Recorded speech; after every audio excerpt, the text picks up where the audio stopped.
Le DAF Fresh Morning, c'est 104.5 tonnes de bonne humeur. Tous les matins sur Urban FM, la meilleure radio de la capitale. Vous êtes sur les 104.5 Urban FM, la station urbaine, et vous écoutez le DAF Fresh Morning. On est avec Elvis. Elvis, bonjour. Bonjour DAF Fresh. On parle de sport ce matin. Bonjour. Bonjour Sanders, bonjour Fallon.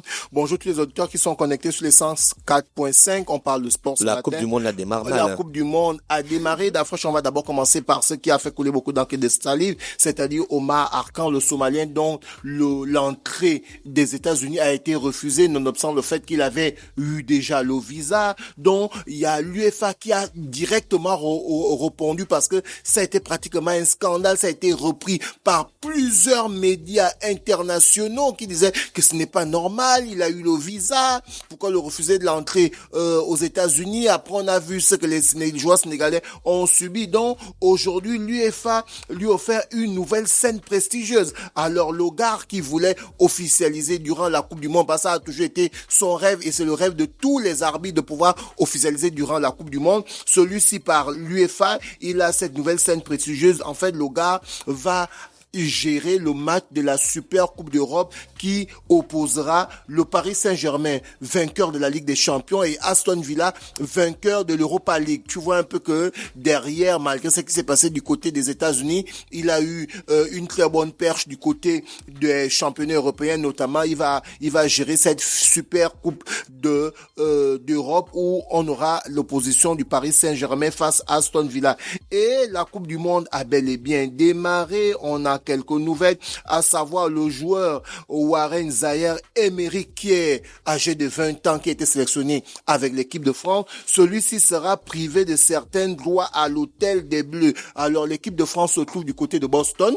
Il faut souligner qu'aux États-Unis, lorsque tu n'as pas 21 ans, d'après je connais parce que c'est un pays qui fréquente beaucoup, tu n'as pas accès à certaines choses. Notamment, tu ne peux pas aller au bar pour aller demander la boisson. Vous comprenez que beaucoup qui pensent qu'aux États-Unis, il y a vraiment le désordre, c'est cela. Non, c'est des pays dangereux, mais qui sont structurés avec les lois encadrées, dont Zaïre-Emery, comme l'a dit plusieurs sources, selon plusieurs infos, de la réglementation des États-Unis, au niveau de l'équipe de France pour son séjour. Celui-ci n'aura pas accès il ne pourra pas aller partout où l'équipe pourra partir, notamment s'il va par exemple au bar de l'hôtel, il sera obligé, s'il veut consommer, de d'abord manger parce que il n'a pas encore atteint 21 ans, c'est 21 ans, l'âge de la maturité du côté des États-Unis. C'est qui ça? Zaïre-Emery, le joueur du Paris Saint-Germain qui a été sélectionné. Il n'a pas encore 21 ans. Il n'a pas encore 21 ans. Oui, mais aux États-Unis, pour rentrer en boîte, pour boire, il faut avoir 21 ans. 21 ans, tu comprends un peu. Donc, celui-ci se verra privé de certains droits pendant que certains de ces joueurs... Après 21 ans, Elvis, on te demande la carte d'identité à tout moment. Mais bien sûr, d'afresh. Des fois, ça fatigue. Oui, c'est vrai, ça fatigue, mais après... Mais la elle ne voit pas que j'ai les cheveux blancs. Elle va me demander, what is your ID? Can I have your ID? Can I have your ID? Elle dit, please, d'abord, please, hein. Donc, ça te prend la tête. Les Américains ne disent pas please, ils disent, excuse me. Excuse me. Ok, d'accord. Donc, on continue dans cette ouverture de la Coupe du Monde. Pour ceux qui n'ont pas regardé ce match, vous devez savoir sale match, 3 cartons rouges. Oui, il faut savoir que ça fait 16 ans jour pour jour. Pour la petite histoire, l'ouverture de la Coupe du Monde 2010 s'était passé un 11 juin du côté de Johannesburg, dans le stade Soccer City de Johannesburg, devant plusieurs milliers de supporters. Le match d'ouverture, c'était l'Afrique du Sud face au Mexique et les deux équipes avaient fait un but partout. Et 16 ans plus tard, du côté du Mexique, dans sa capitale Mexico, on a eu le match d'ouverture qui opposait le Mexique face à l'Afrique du Sud. Et cette fois-ci, ce sont les Mexicains qui se sont imposés 2-0. Et pour la première de l'histoire de la Coupe du Monde, c'est la première fois qu'un match d'ouverture a autant de cartons rouges. Alors, les joueurs des Bafana d'Afrique du Sud ont terminé le match à 9 et les Mexicains ont terminé terminé le match à 10. Donc, il y a eu 3 cartons rouges. C'était un très bon match et le Mexique a pu remporter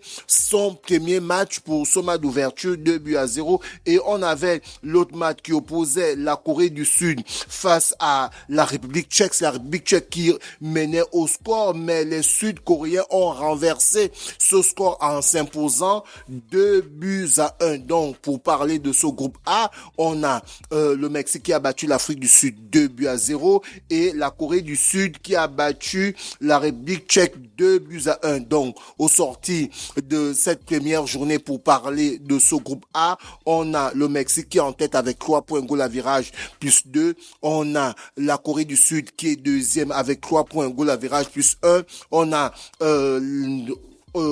la République tchèque qui est troisième avec 0 points, goal à virage moins 1. Et l'Afrique du Sud qui est quatrième avec 0 points, goal à virage moins 2.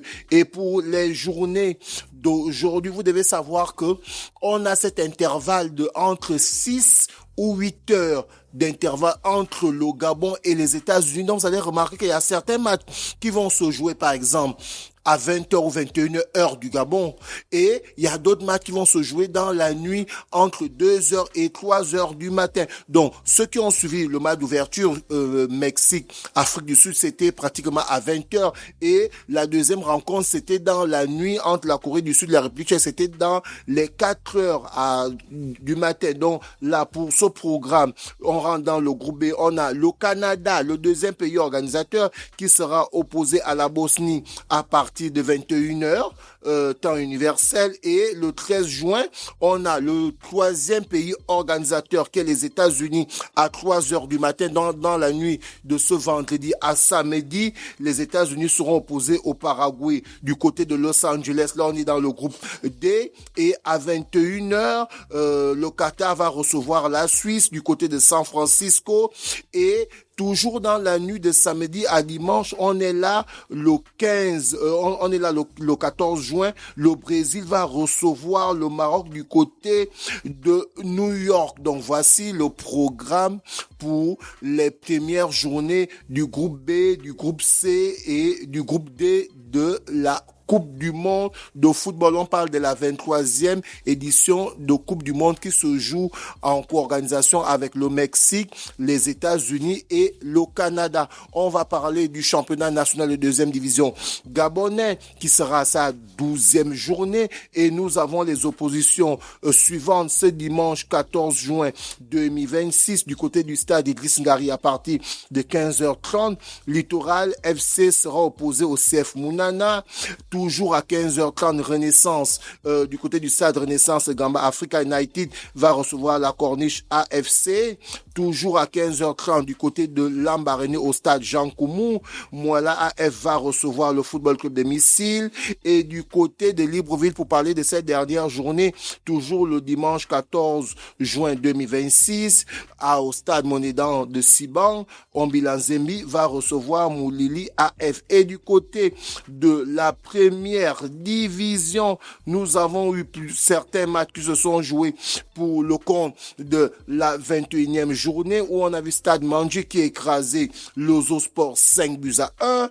Ensuite, on a Manga Sport qui avait intérêt à remporter ce match parce que, comme je l'ai dit tantôt, le championnat se joue entre l'association sportive de Manga Sport et l'association sportive de Stade Mandji. Donc, c'était mano à mano. Quand il y a une équipe qui fait match nul et l'autre gagne, c'est 1 point ou 2 points généralement. Donc là, on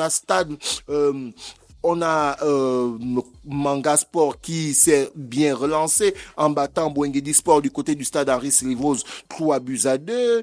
On a le Zo Sport Voto Club autant pour moi qui a pris le dessus sur l'Union Sportive d'Oyem 2-1 et du côté d'Oyem Athletic Club, d'Oyem a perdu face à l'Union Sportive de Bitam qui aligne sa 3e victoire. Les Gardes de Bitam sont allés remporter ce match du côté d'Oyem 2-1. Et pour terminer, on a Aslikaki qui a perdu à domicile face au centre Berry Sportif, les Gardes de Montagne-Seigne. On parle évidemment du club de Monsieur Bosco Alabafal. Et ça nous donne un classement suivant. Les parents de René Ruth. Les parents de René Ruth. Et elle a son frère qui non, joue dans l'équipe. Le stade, pas Bosco Alabafal qui est ton pensée. le CMS. Ok. C'est dans ton quartier, là où tu as grandi. Là où C'est tu as dans ton grandi. terrain. Et elle supporte aussi le club. Alors, ça nous donne un Mais classement. Alaba qui joue au Real de Madrid, c'est le parent d'Alaba. Non, Alaba qui joue au Real de Madrid, c'est pas le parent d'Alaba. Monsieur Alaba, c'est le président du Centre Mairie Sportif, il est gabonais en fait, voilà. Donc ça nous sort un classement suivant. Donc on a les deux derniers clubs qui sont relégables de ce championnat de première division. On a l'Union Sportive de Bitam qui est 13e avec 14 points et on a Aslikaki qui est 14e avec 5 points. Donc si le championnat en arrive là, il ne reste que, on va dire, il ne reste que 5 journées, et ben ces deux équipes vont descendre en deuxième division et les deux premiers de la deuxième division vont monter, et là on a les équipes qui sont en tête. On a Manga Sport qui est en tête avec 51 points, suivi de Stade Mandji avec Manga Sport avec 52 points et Stade Mandji avec 51 point. Donc c'est juste un point d'écart. Et le deuxième, c'est le Centre Berry Sportif qui se situe du côté de Montagne-Sainte, juste à côté de chez René Rude, qui ont 34 points. Donc vous comprenez que entre le troisième et le premier, on a pratiquement 18 points d'écart, et entre le deuxième, Stade Mandji, c'est 17 points d'écart. Donc le troisième risque d'être entre troisième ou cinquième. Donc ils sont en train de jouer le milieu du tableau. Le titre se joue entre Manga Sport et Stade Mandji. On a UFC qui est troisième ex-aequo avec 34 points, même nombre de points que le Centre Berry Sportif. Le Football Canon 105 aussi, troisième ex-aequo avec 34 points. OIM-AC 6e avec 32 points. Stade Migouveyen 7e avec 31 points. L'Union Sportive d'OIM 8e avec 27 points. Voto Club le même nombre de points, 27 points. 9e, on a l'Ambarena Athletic Club 10e avec 26 points. Lozo Sport 11e avec 23 points. Et Bouengidi Sport qui est 12e avec 16 points. Donc là, on a un mano à mano entre l'Union Sportive de Bitam qui est le premier relégable avec 14 points et Bouengidi Sport qui est pratiquement le dernier à être sauvé si le championnat en reste là avec qui est 12e avec 16 points.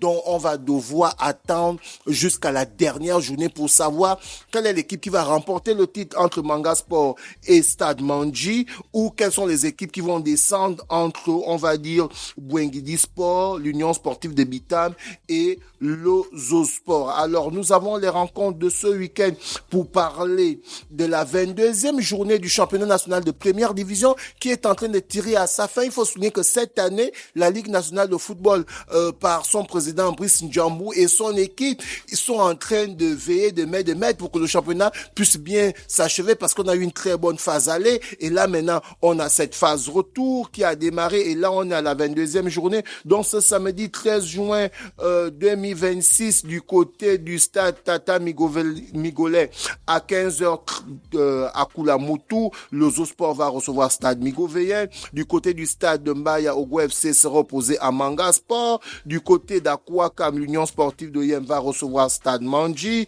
Du côté du stade Jean Koumou, l'Ambarena Athletic Club sera opposé à OIM-AC. Du côté du stade Tata Migolais à Koulamoutou, là cette fois-ci à 16h, Bouengidi Sport va recevoir le Football Canon 105. Et le dimanche 15 juin 2026, Voto Club du côté du stade Modidan de Siban va recevoir Aslikaki, et du côté du stade Gaston Péril, l'Union Sportive de Bitam va recevoir le Centre Berry Sportif. Donc voici un peu les confrontations pour parler du championnat national de première division qui sera à sa 22e journée ce week-end. René, tu avais une question?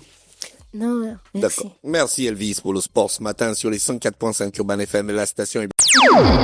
Le DAF Fresh Morning, c'est 104.5 tonnes de bonne humeur. Tous les matins sur Urban FM, la meilleure radio de la capitale.